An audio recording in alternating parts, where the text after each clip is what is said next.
off? I guess somewhere in chapter 1. Hmm.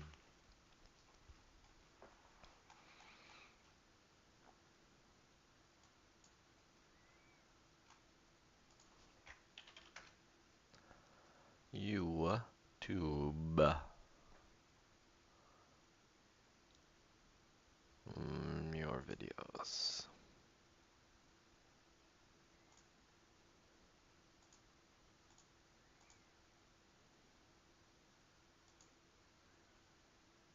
Like, I mean, I believe it.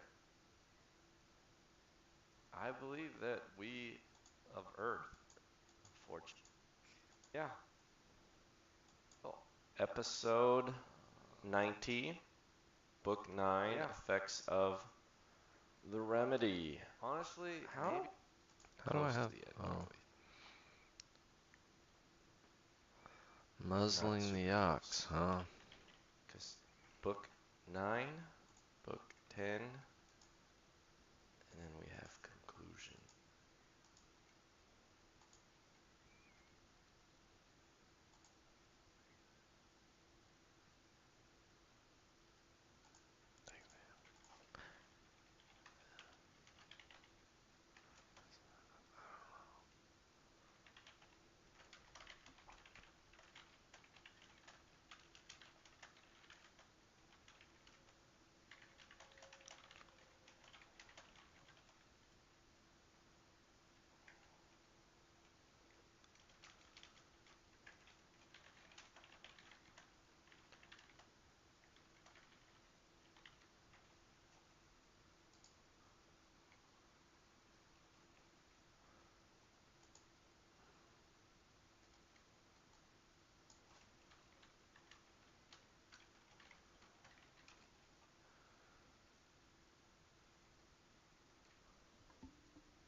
Oh, we've gone down to.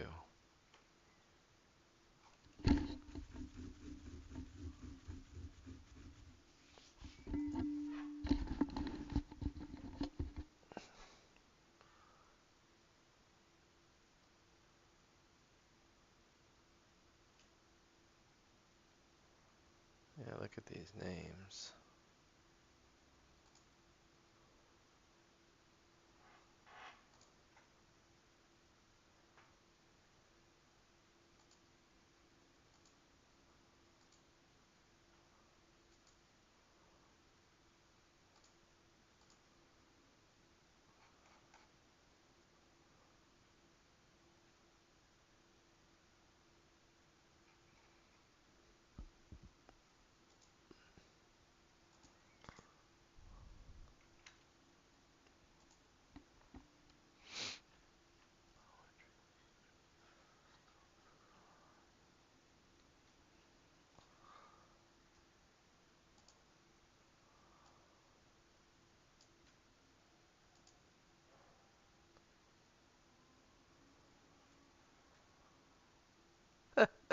How parents went to school.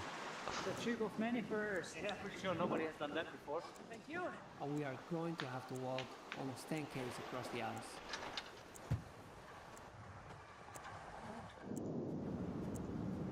He's dancing. Yeah, I'll jump into the shallow part. Whoa. Way too shallow. Jump in the middle, better. Oh, Daniel is struggling a little bit. this is the first big river that we have to cross. It takes time. We probably crossed over 30 by now. What? I hate this ladder. Man. At least we didn't bring it for nothing. Many more to go.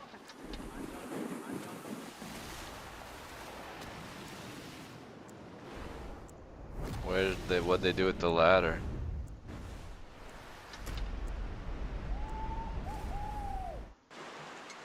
Wow. The trick of many first.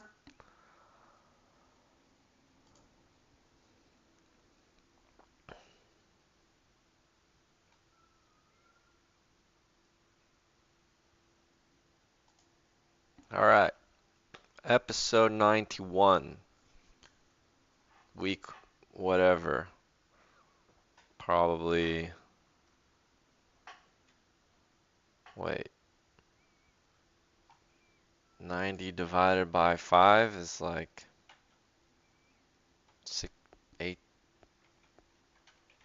18, yeah.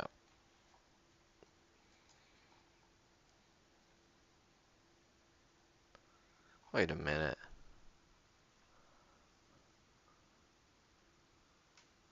It's only been 18 weeks? I guess so. 4.5, 5 months. Probably about 5 months given that I've missed. I don't know. I probably missed a week or two. Probably missed 6 or 7 actually. Yeah, probably only 6 or 7 days. Anyway, we are in Book 9, Effects of the Remedy, Chapter 1 of the Effect upon the Production of Wealth. We stopped halfway through. I believe this is where we stopped. After deciding that, you know, if you got rid of all the other taxes, an enormous weight of taxation would be removed. George writes, and will not the community gain by thus refusing to kill the goose that lays the golden eggs? By thus refraining from muzzling the ox that treadeth out the corn? By thus leaving to industry and thrift and skill their natural reward full and unimpaired? Yeah, as I say this a lot now when I'm talking about Georgism, that we have to remind ourselves that wealth and riches are good things.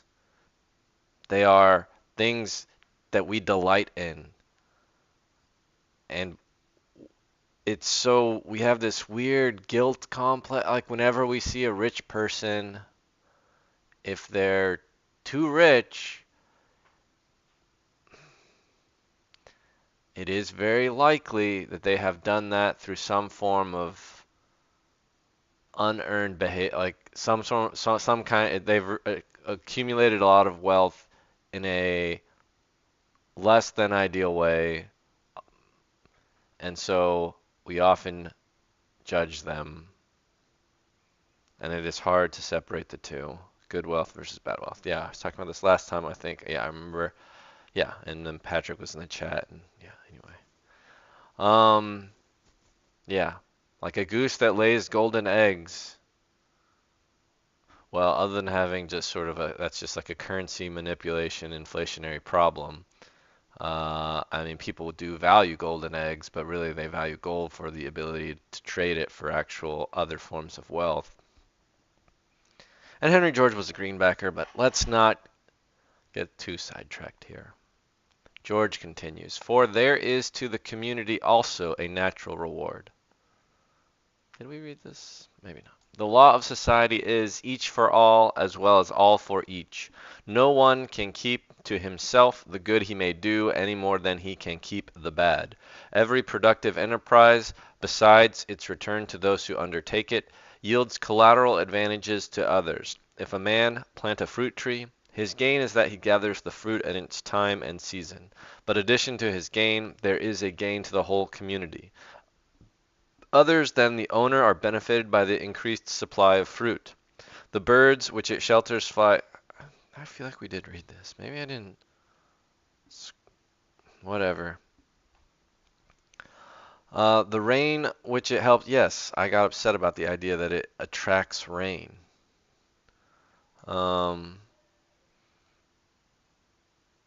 Nature laughs at a miser. He is like the squirrel who buries his nuts, and lo, they sprout and find linen. The mummy is laid away thousands and thousands of years thereafter. The Bedouin cooks his food by a fire of its encasings. It generates the steam by which the traveler is whirled on his way, or it passes into far-off lands to gratify the curiosity of another race. The bee fills the hollow tree with honey, and along comes the bear or the man. The building of a house was, yeah. Well may the community leave to the individual producer all that prompts him to exertion.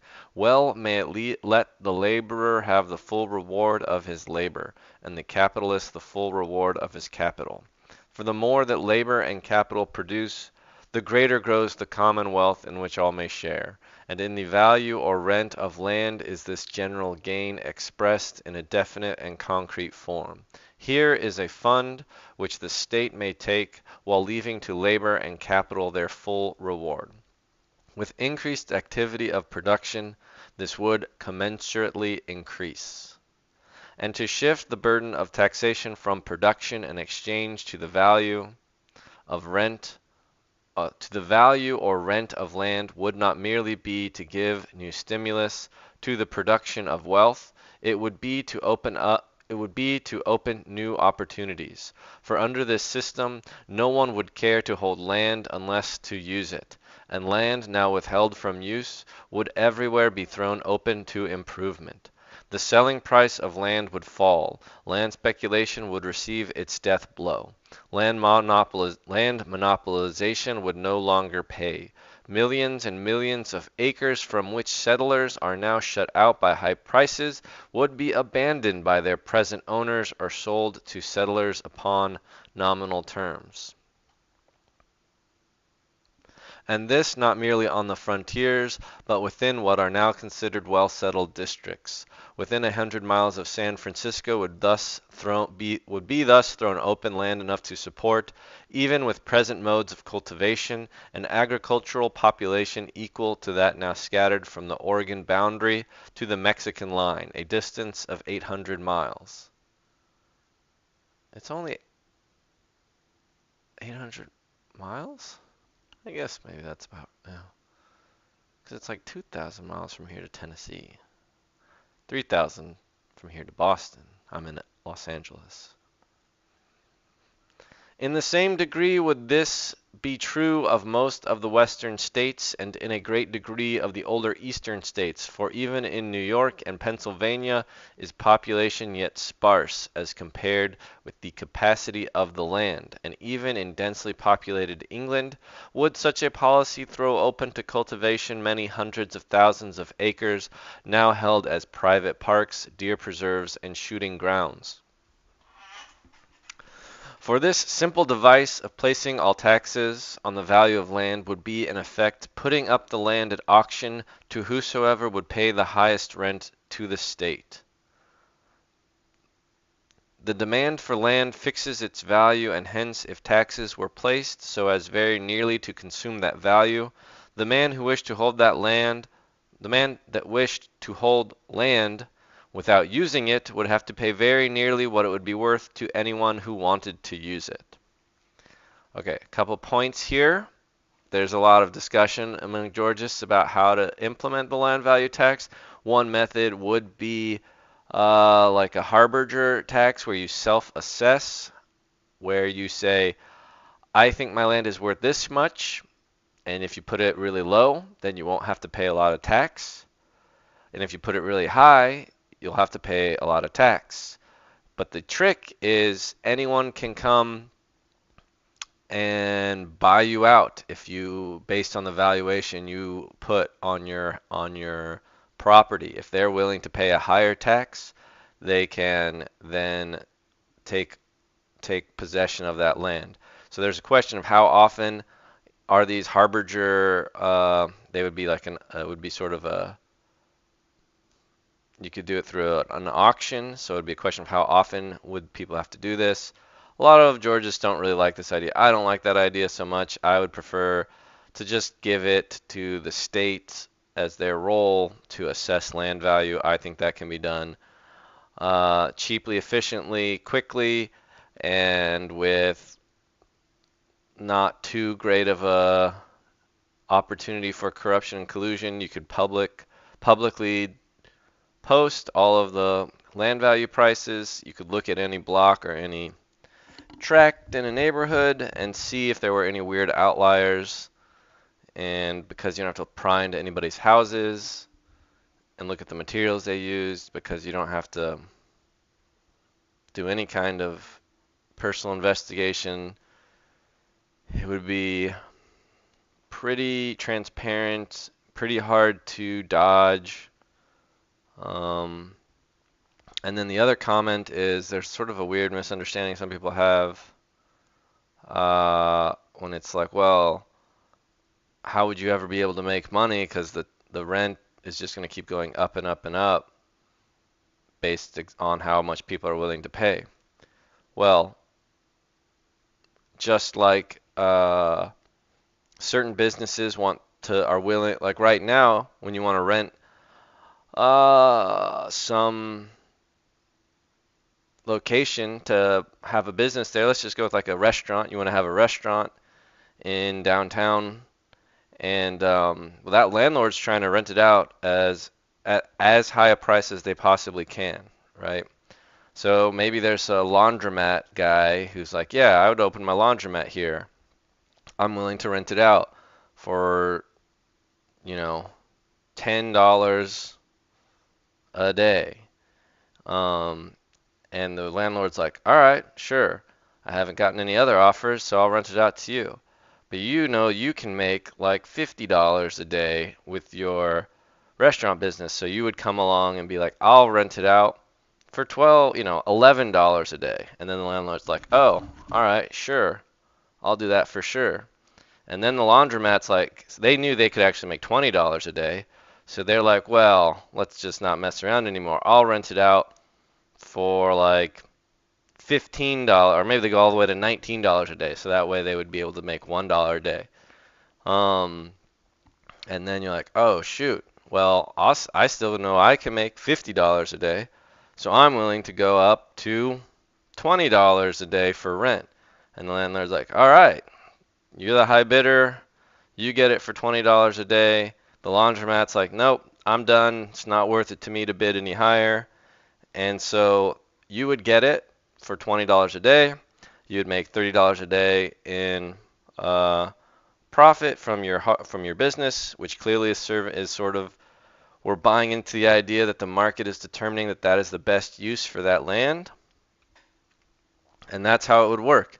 If then, you could complain, and a younger Christian version of me would make this kind of argument against capitalism in this sense, Say somebody comes along and says, "Oh, let's open a gambling den or a brothel, and I know I'll be able to make $100 a day," so they would raise rent, or they would be willing, the proprietor of such an establishment would be willing to pay, $51 a day in rent, in which case the restaurant owner would be like, "Nope, I can't pay that high of a rent and make any money, so I'm out."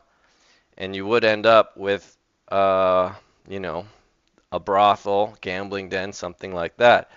And that would be only possible if that is what the community really thinks is the highest and best use and would most want to patronize.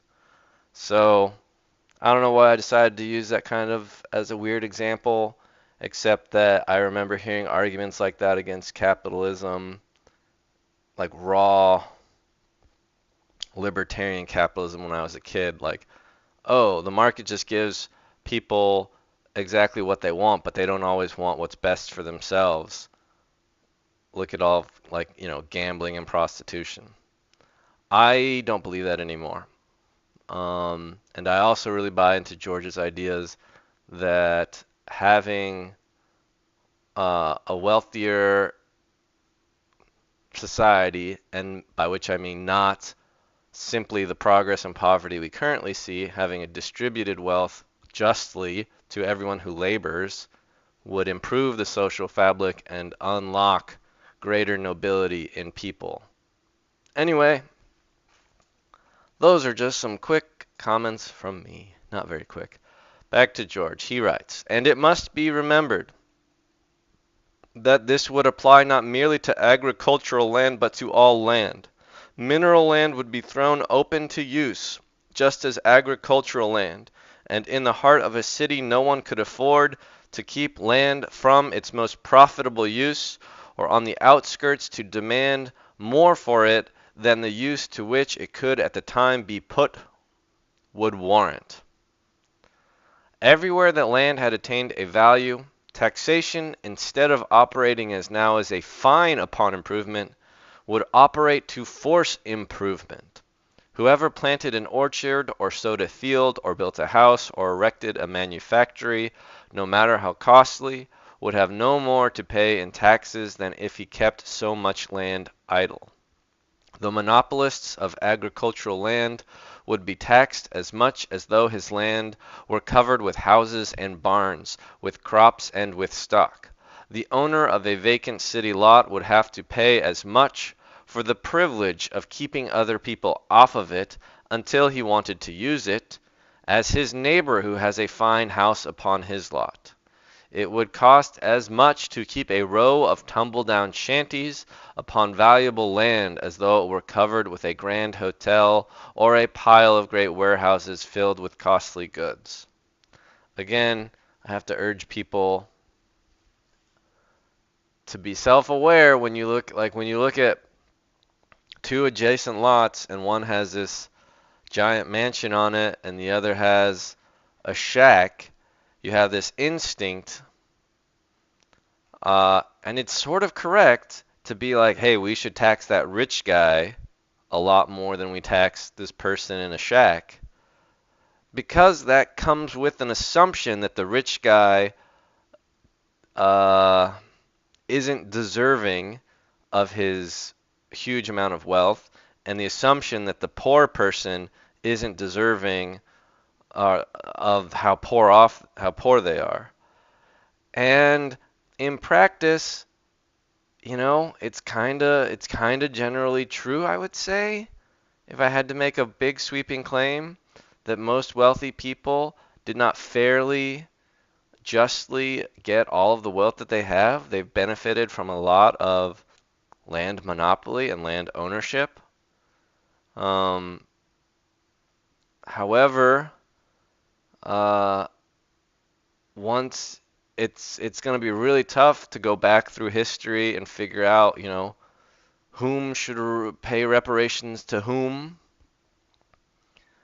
And while if you had like a perfectly, an omniscient and benevolent dictator that could go do that, that would be fine with me. Um, but that seems like a very difficult task. And I think George later talks about, you know, all we can hope for right now is to set society in a way where any laborer receives the fair work of their labor starting now. Going back and disentangling all of the mess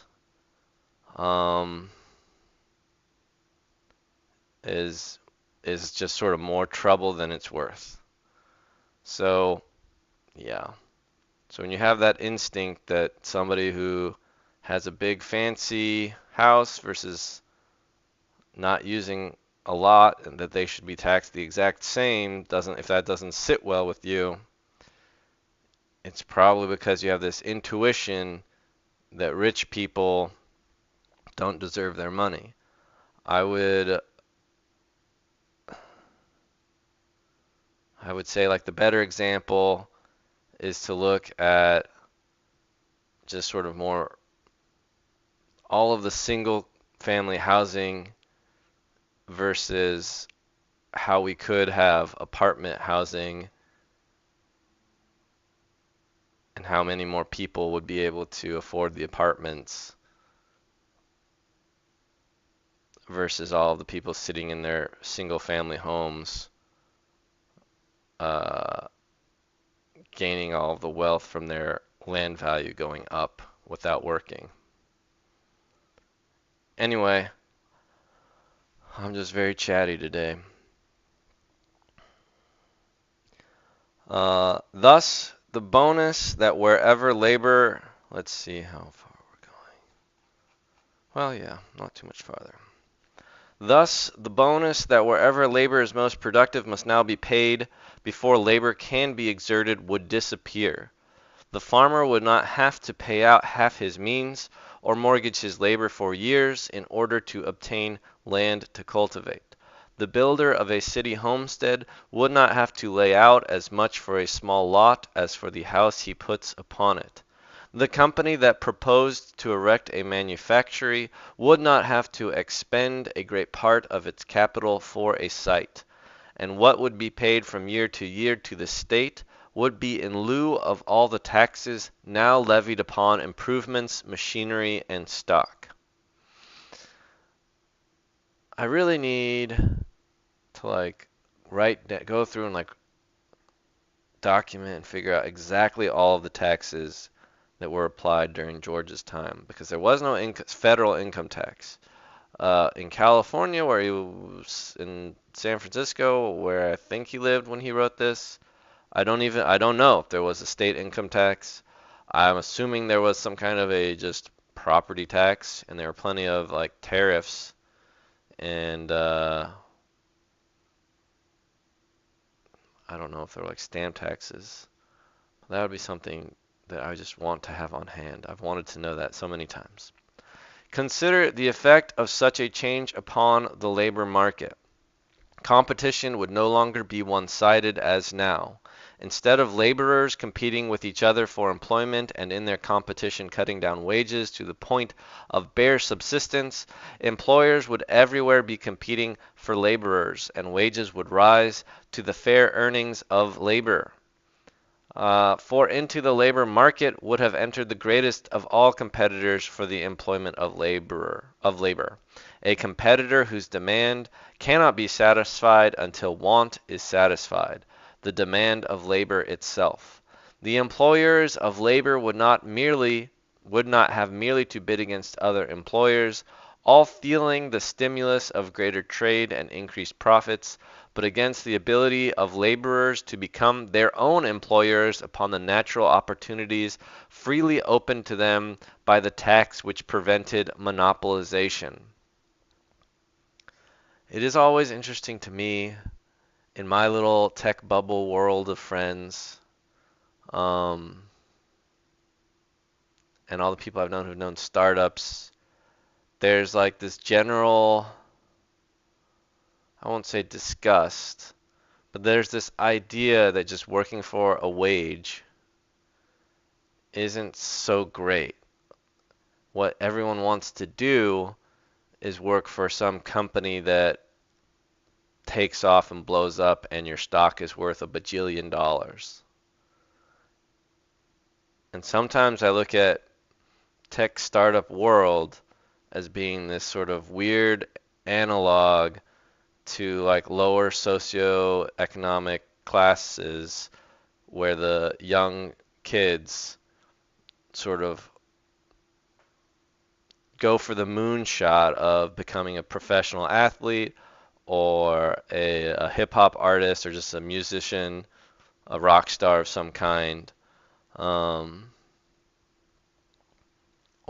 I don't know how many of them go for the entertainment industry because of that.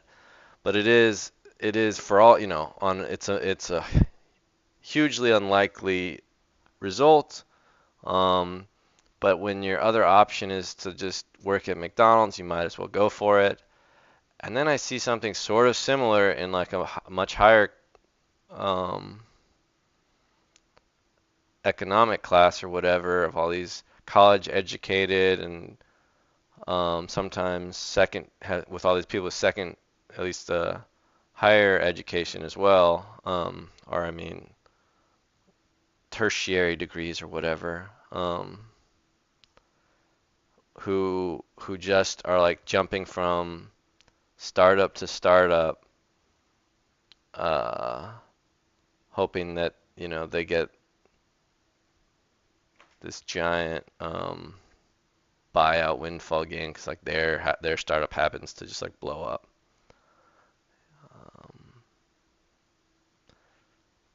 They're still in a better situation, of course, than the poor people trying to become a professional sports player. But it just the two remind me of each other, where there's just like nobody just wants to get paid hourly, which is kind of strange when I sit back and think about it. It seems like the way it should be is you get the fair reward of your labor, which should be a fairly consistent thing. You work this hard, this much, this long. It shouldn't be, in general, such a crapshoot of like how much money you end up making. All right, George concludes, with natural opportunities thus free to labor, with capital and improvements exempt from tax and exchange released from restrictions, the spectacle of willing men unable to turn their labor into the things they are suffering for would become impossible. The recurring paroxysms which paralyze industry would cease. No more depressions. Every wheel of production would be set in motion. Demand would keep pace with supply and supply with trade. Trade would increase in every direction and wealth augment on every hand.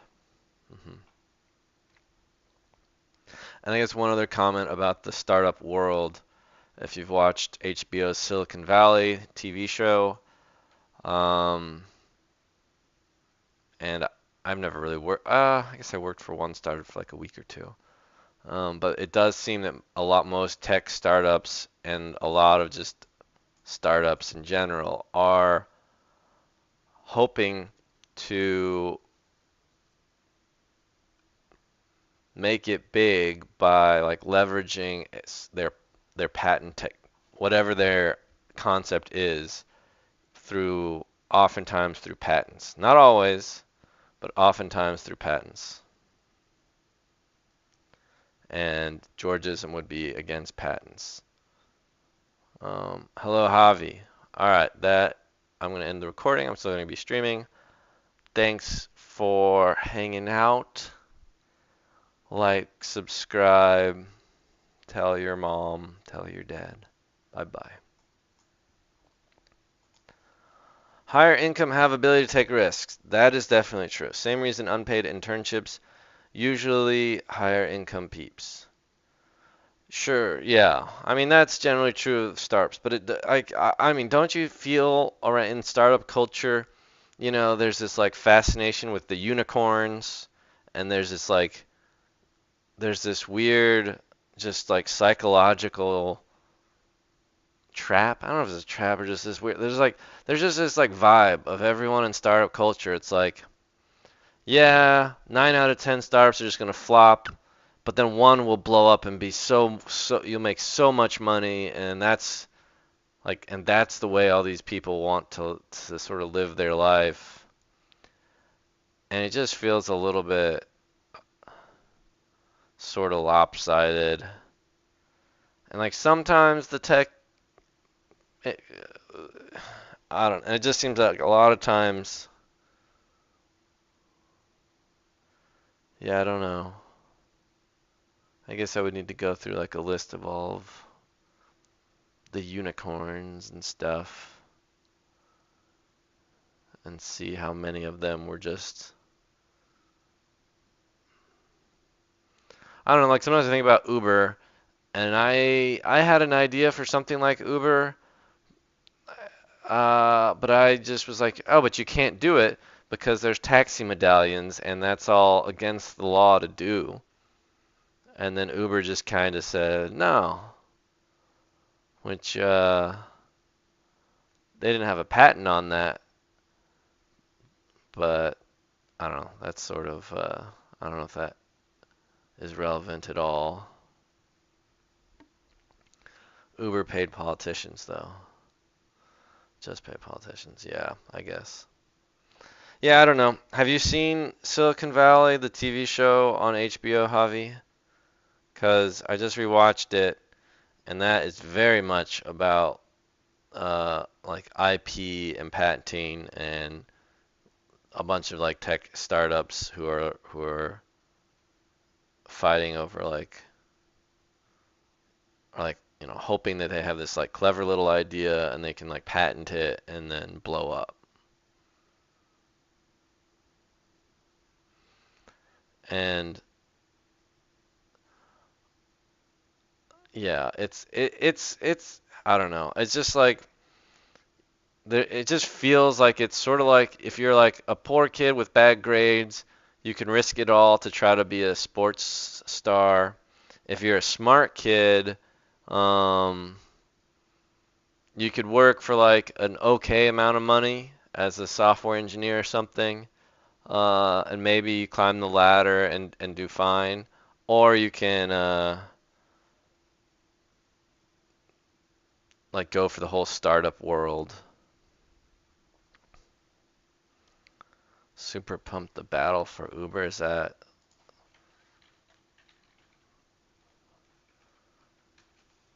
Oh, never heard of this. Narrated by Quentin Tarantino. Anthology drama.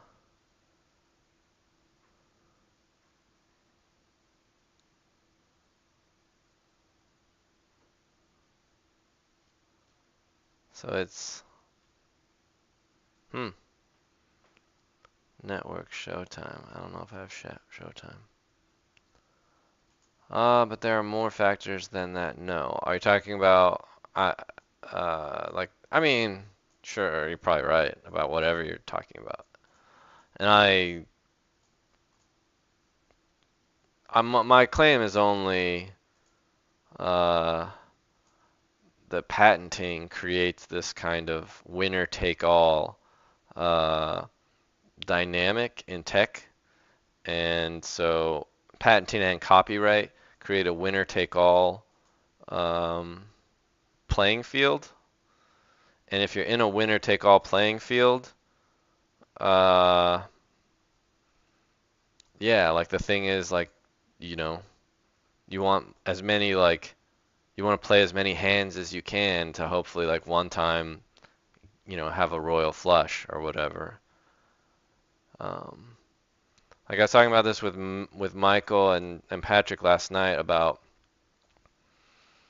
you know, we're all stuck using Windows because it's like proprietary. You can't just make your own OS that complies with all of the apps for I mean, I'm out of my depth here about making like native window apps. So I don't know, like, so Like, why is it though that Windows has a stranglehold on the operating system market, or Windows and um, Mac? And from what I know, right, they have all, they were able to get this in, huge amount of applications that were made to work with like their proprietary API, and nobody's allowed to like reverse engineer. I don't know. We were talking about also how they were wondering like the Steam Deck runs all these games that are only compatible on Windows, and they were wondering about like how was that even possible for them to do? Because usually it's like requires reverse engineering, it's illegal, and Microsoft is just suing people all the time. Like what's stopping somebody from like if I were to make my own version of Windows, I would just like copy Windows and then just remove the one thing that forces you to like the force update thing that happens when it like in the middle of whatever, it just like turns off your computer and reboots it and forces it to update. Like that's one little change I would make, right? And what's preventing me from doing that? I think it's like copyright laws. And I don't know how long those last, but I mean, every time Windows releases a new version of Windows, it probably resets their copyright. Anyway, I'm trying to learn more about that.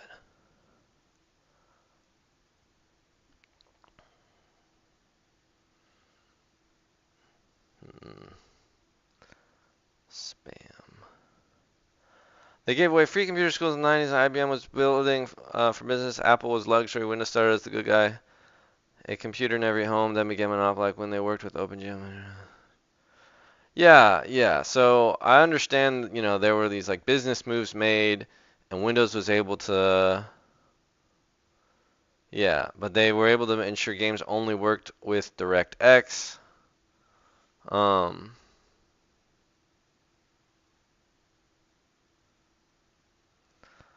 I don't like it. I mean, it's hard. Like,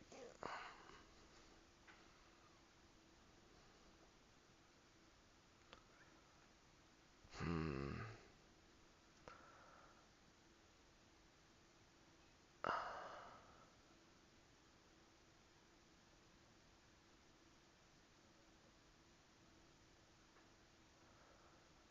Hmm.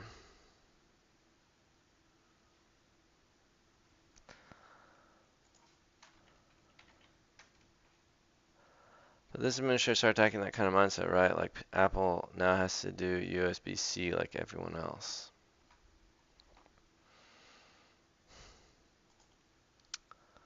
Um,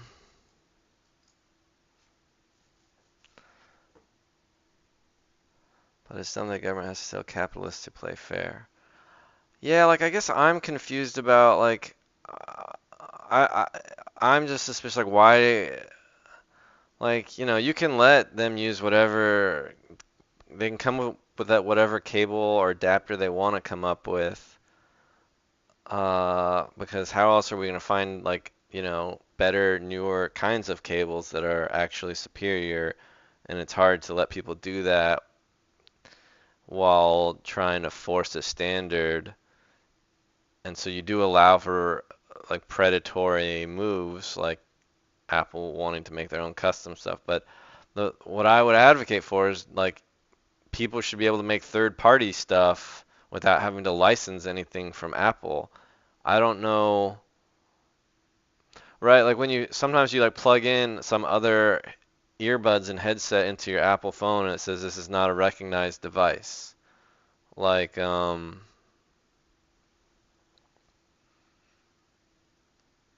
don't know. I mean, I let them do what their own system should be able to say whatever it wants. I guess I don't know. I guess I just don't understand right now like why can't somebody make a better operating system? It has to be Safari website based. Okay, so let's dig into this example. why? What do you mean it has to be Safari website based? Because that's not like an actual physical limitation in the given universe with our given physics, right?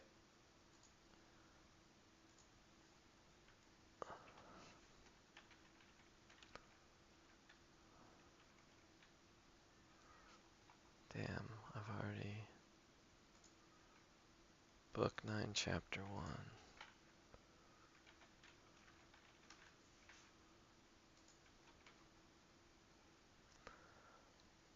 So Chrome and Firefox on Mac in the USA is actually Safari.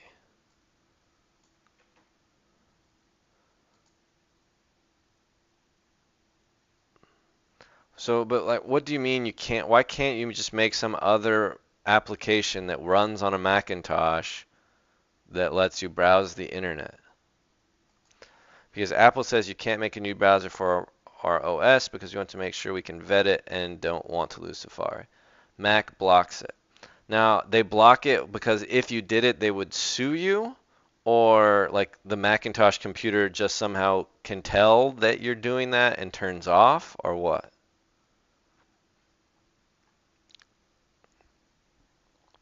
Both.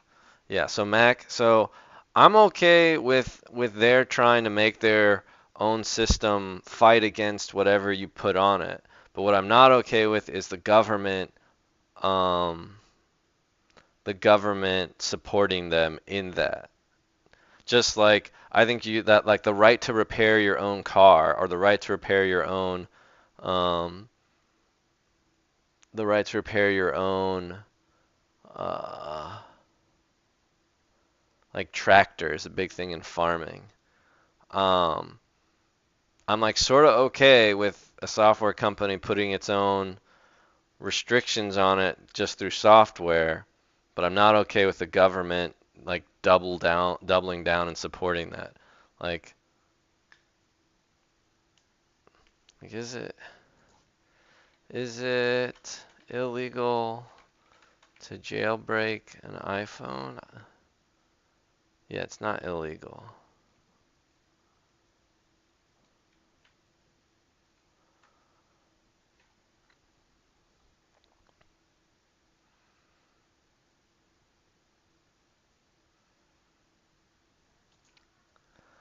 I don't know. Yeah.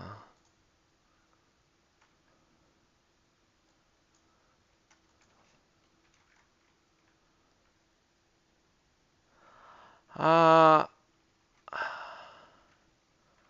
I mean, I don't know if I don't feel like you're missing the point. I feel like I'm not exactly sure of um how a lot of tech works. Um, and I'm not sure about how like government regulation interacts with it.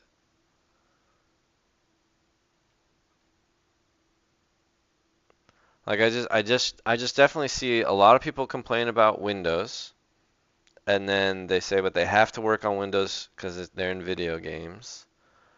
Linux is this other route, but why can't you just make some other operating systems that's like just like Windows with just like a few fixes or some branch of Windows that works with all the video games, um, but stops with a lot of the annoying Windows features.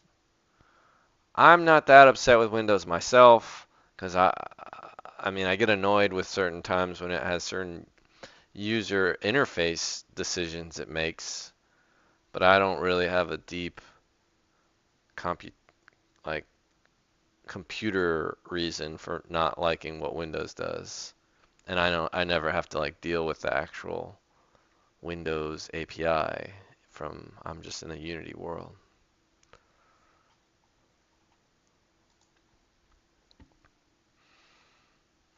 Um,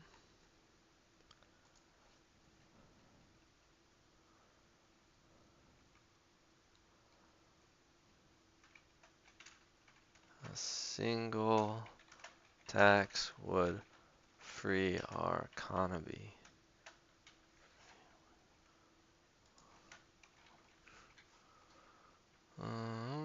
Okay.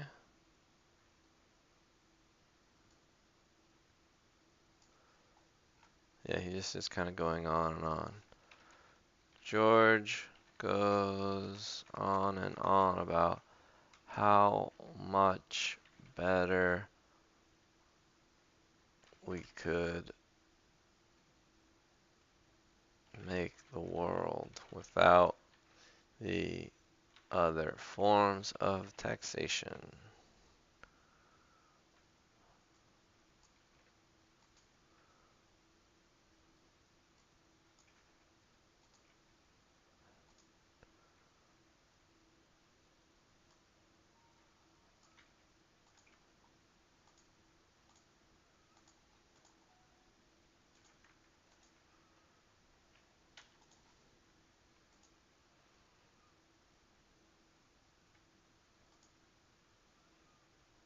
Publish.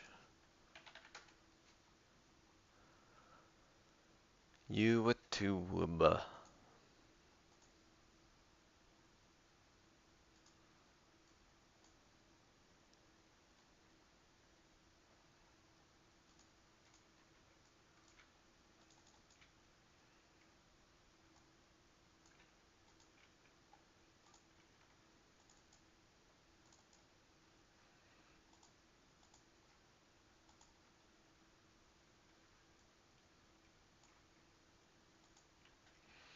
So I'm not sure, but the rebuttal I hear is that that's what the demand is, and if we don't like it, start making games for another operating system. That's what Apple says about Safari. If you don't like it, go use Unix or Windows. I don't agree with that. I mean, I guess I just don't trust relying on um, regulation to result in like the best form of an industry, because I feel like regulation just gets captured by the big dogs. And so I want to say something like, yeah, Apple is free to do whatever, like whatever predatory, aggressive pricing and platform moves they want to make, as long as any other company is able to build whatever they can possibly build. I just, without the government making any, but I wouldn't let like, I wouldn't make anything like proprietary. I wouldn't let, you know, like the government should not back up Apple and saying that, oh, people have figured out how to use, um, you know, I don't know, put whatever app they want onto their Mac, and that should be fine. But I don't know of the government, like, well, I guess they shut down. Wait, why is this a draft? 712, episode 87.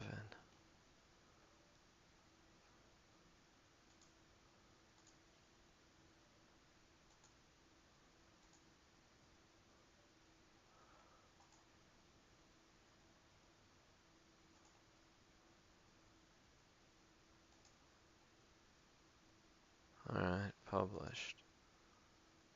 Published.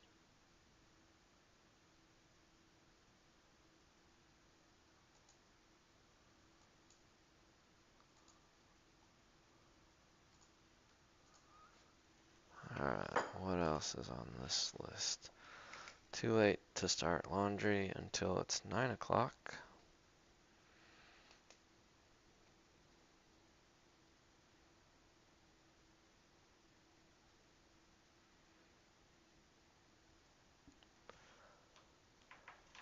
I agree with that, but I also agree that no regulation leads to monopoly. I'm for the government making things more accessible. We agree government shouldn't favor one, but I do believe they can create incentives like the infrastructure bill. This finally, I think, is needed to walk on, but wary not to pass.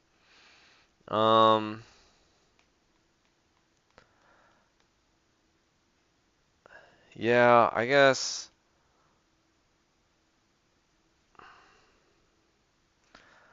I mean, I feel more confident, like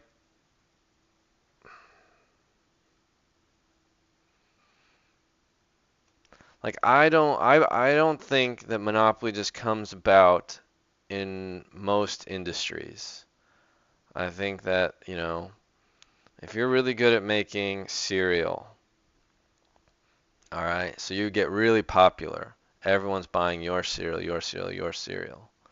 Um, so big that the other cereal companies go out of business. And so then you're a monopoly, I suppose. So then you raise prices a bunch on your cereal, right? And this is like the big fear of monopoly. So you have a cereal monopoly, so you can charge whatever you want. So then there's some flexibility because, okay, there are other things you can eat other than cereal that substitute okay, like people can just have yogurt with granola and stuff.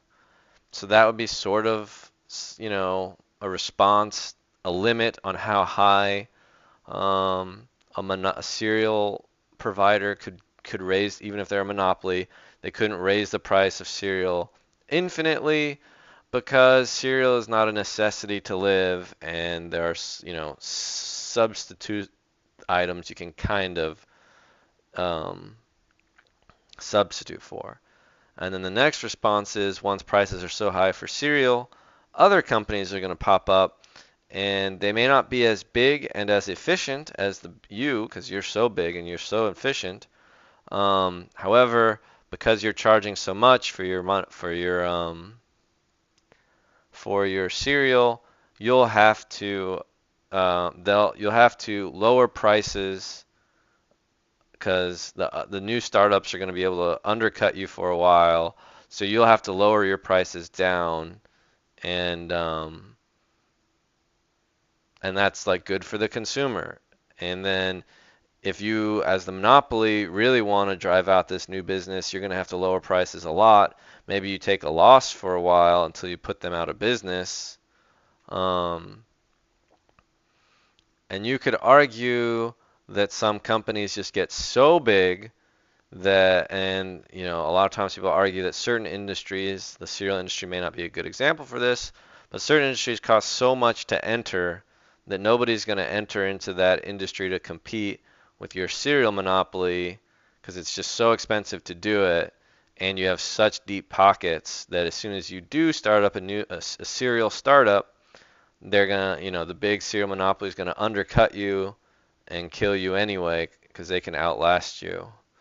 Um, Traditional capitalists will argue that, as long as that big company if they're running efficiently and delivering their product at a reasonable price, it's good for the consumer. As soon as they start charging too much, then there's incentivization from other people to start up cereal businesses, and that's how the market sort of balances that out, and it works that way. And then the counter arguments to that are again that once a company gets so big, they can fight off all competitors. And I don't buy that. I do think that companies can get so big that then they can. Oh, here we go. All economic activity is rent seeking.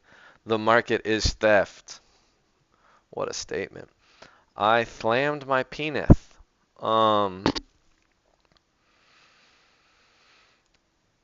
I don't even know where to begin with that.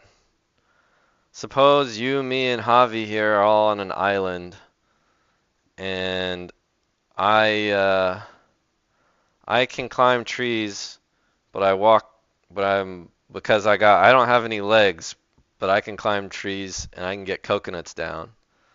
Javi lost his arms, but he can walk really far. and in the car door. I don't know what you're talking about. I don't know if I want to even engage with this with you until you demonstrate a little more seriousness. I think trade is good. I think it's absolutely market and trade that enables progress. The question is their monopoly somehow permitted?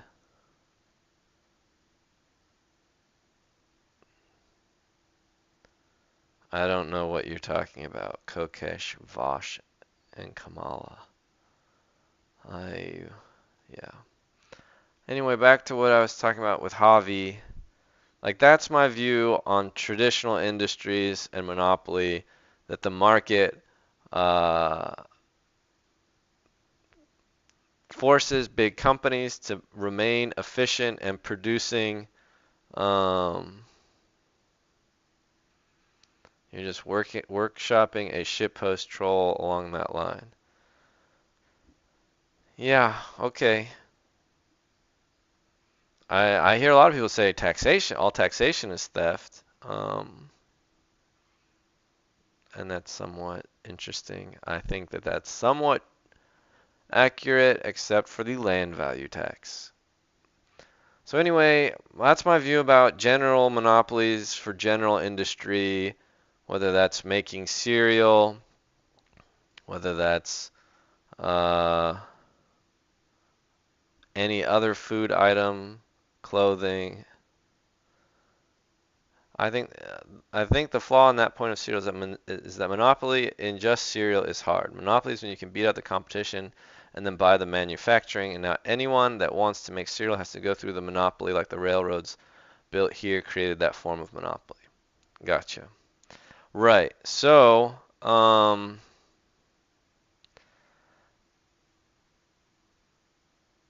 yeah.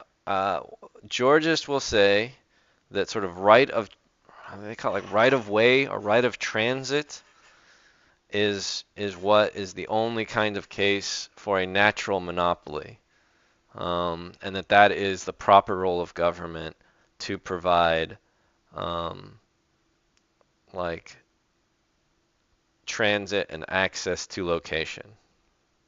So I might agree with you about the railroads is an industry that is inherently monopolistic. I might be open to the idea that the telecommunication networks are just going to be dominated by monopolies because it's the same kind of thing where you're putting up cell towers everywhere. It like as an even more extreme of the pseudo-Marxian all profit as rent seeking. Yeah, you mean that's what your troll post is supposed to look like, is a all profit as rent seeking. I mean, I think it would be a little bit, I don't know how to write troll posts, but the market is theft, but you can't, if it doesn't make any sense to say all economic activities rent seeking. Rent seeking is taking away the produce from other people's economic activity. Yeah. So I'm not sure if then you can make some sort of connection between right of way as a form of like land monopoly that railroads are built off of to like, maybe the digital space or something. And I might be willing to say that like we've played by broken rules for so long that big tech has been able to make so much money and pay so many politicians and set up all their regulatory moats to prevent competition that simply abolishing patents or something and implementing a land value tax would not fix this full system. We need some antitrust legislation again. and then we can go to a no patent world and a land value tax world. That might be where I stand. I mean, it is funny how, like, in the telecommunications world, they split up Bell or like AT&T, I don't remember, and now everything is like reconsolidating. There's that funny.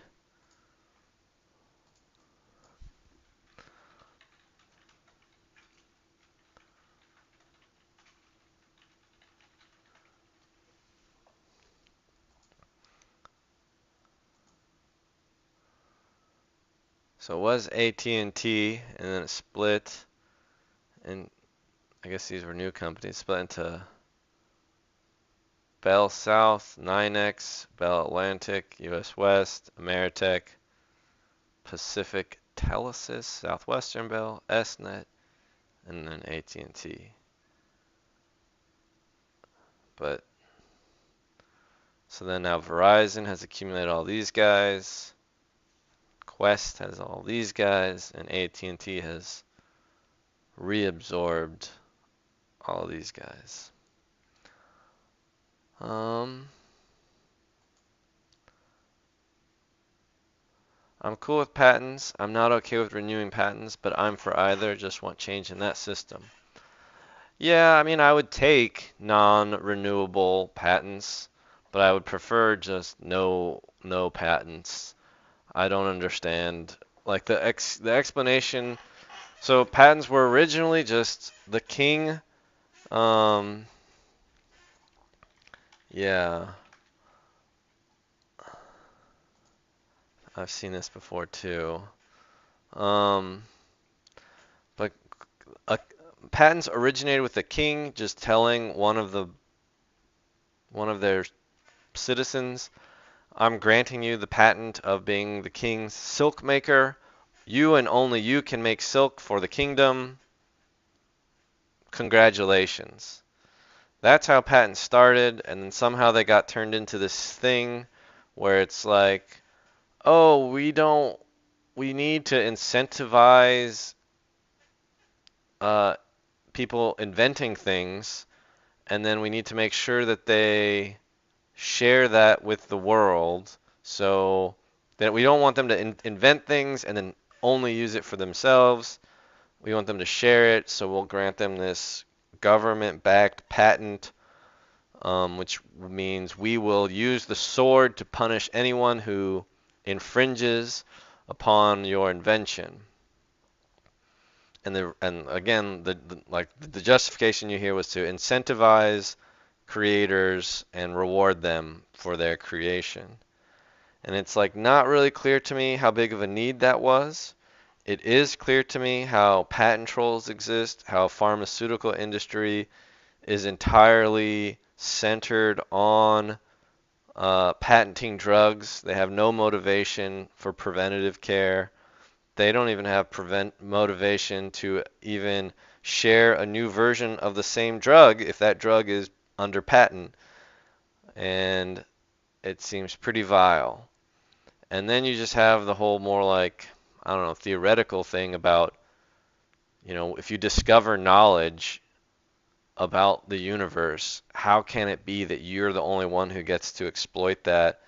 You have simultaneous discovery issues. Many things have been discovered by multiple people. And then you have examples of like the polio vaccine, the transistor were discovered by people who just gave it to society. And it's not like those people only did the discovery because they were hoping to get a patent, And then you look at all of like the game-changing discoveries, like, I don't know, nobody, what if the person who invented the internet was just, they got to keep the internet?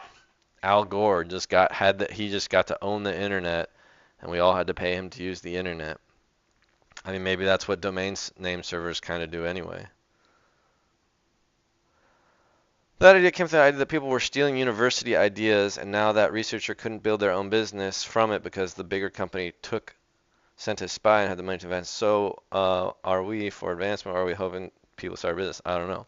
That's the story you hear, but I don't know how, like, what are the examples of that happening? How often have, like, like the researchers who discovered the transistor, like they just went back to researching. They didn't want to start a business.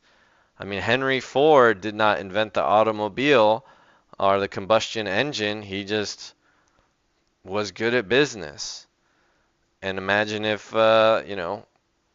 well, nowadays I have mixed feelings about how good it was to have so many automobiles built as just this empowering thing to like create the suburbs and help the car owning class escape the massive poverty they were creating in the cities.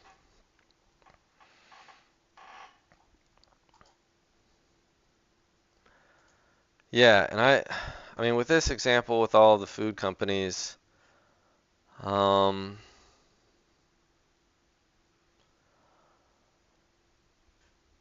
it seems bad. It's hard to exactly understand what enables this, because it seems like for any given form of production, there's sort of an optimal size that you would get to where scale stops. Oh, hello, Poetry Train. It seems like there would be some sort of optimal size for the firms acting within an industry, generally speaking, a mature industry. There's definitely a factor that all of the employees of these companies are not able to negotiate fair wages for themselves because most of them are wage slaves renting from landowners and pretty much forced to work at a very low level of wages. And in general, that just gives superpowers to all of to the owners, to the ownership. Um, we definitely need to find that fine line to be able to be more quantitative. Yeah. I mean, when I was arguing about abolishing patents in the George's Discord server, there was somebody who was, for patents.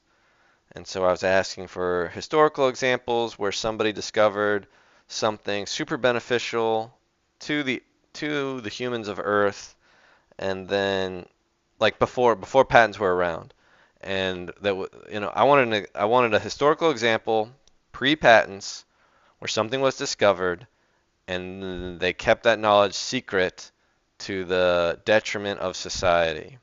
And their example was glass making in Venice, and that was several generations. They knew how to do glass making, and they wouldn't tell anybody, and they made a bunch of money, and they wouldn't share the secret with the world.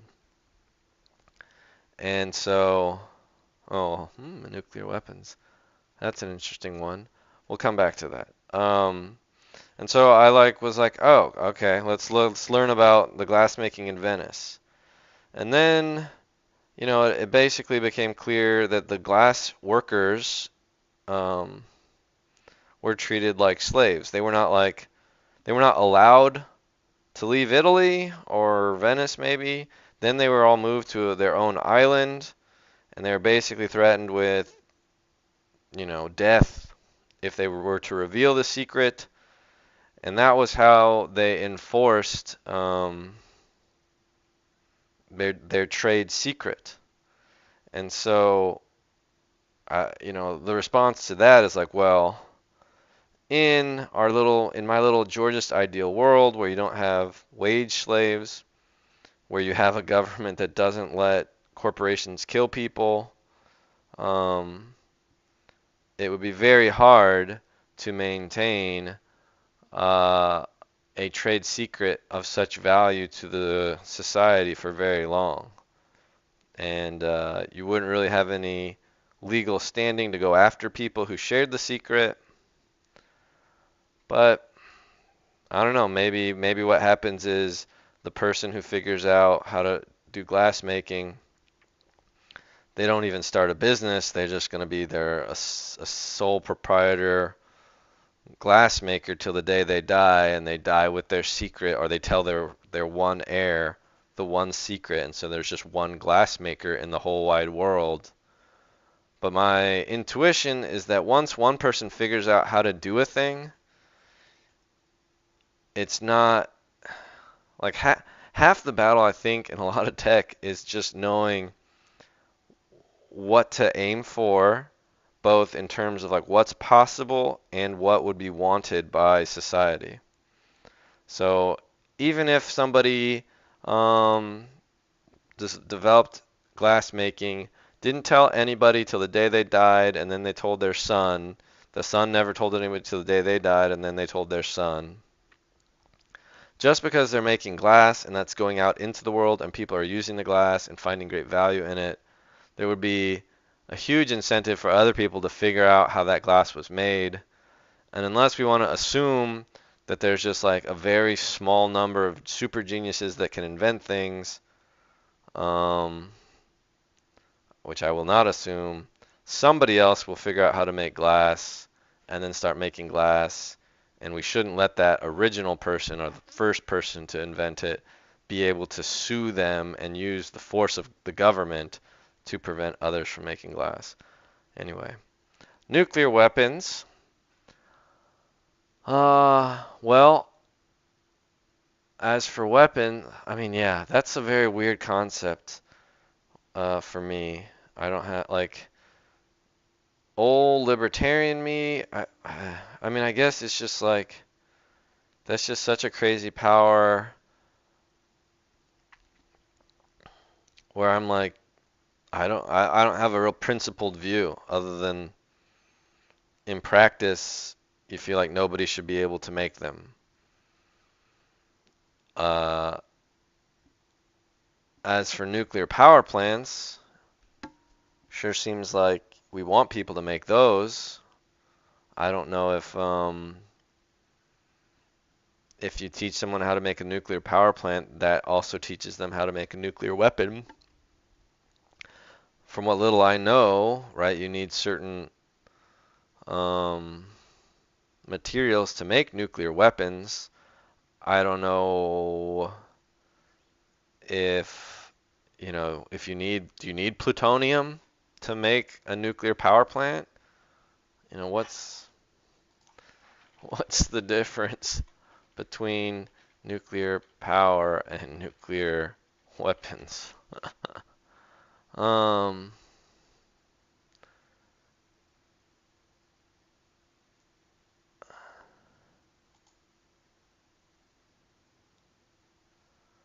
Yeah, I mean the power's built, yeah.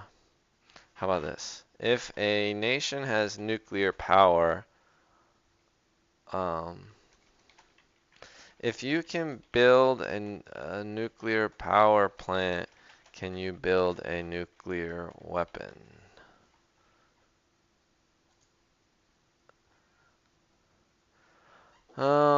They use uranium as fuel will automatically breed plutonium-239 and 211, which are both fissile isotopes. So any country or organization that has control of a nuclear reactor theoretically has the ability to produce weapons grade, that's the term, right? Weapons grade plutonium. But that doesn't mean that they'll automatically have a nuclear weapon. Many countries have nuclear power industries but have not produced nuclear weapons. Typical power reactors are not optimized for plutonium production. It turns out that to optimize the production of plutonium-239, you only want the fuel to each relatively low burnups before doing the chemical separation. A typical LWR power reactor might refuel every 2 years or so, so the burnups get higher. There will still be a plutonium-39 in the spent fuel, just as much. Not as much, yeah. Interesting.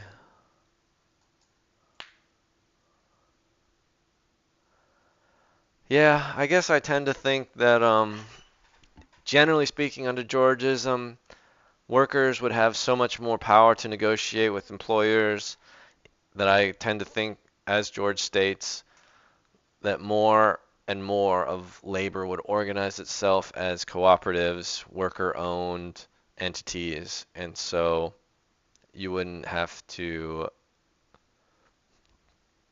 nearly the same, I don't know, you wouldn't have